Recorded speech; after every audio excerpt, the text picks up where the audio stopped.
ويسألونك عن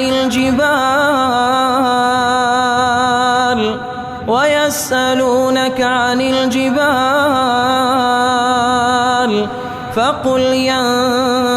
ينسفها ربي نسفا فيذرها قاعا صفصفا لا ترى فيها عوجا ولا أمتا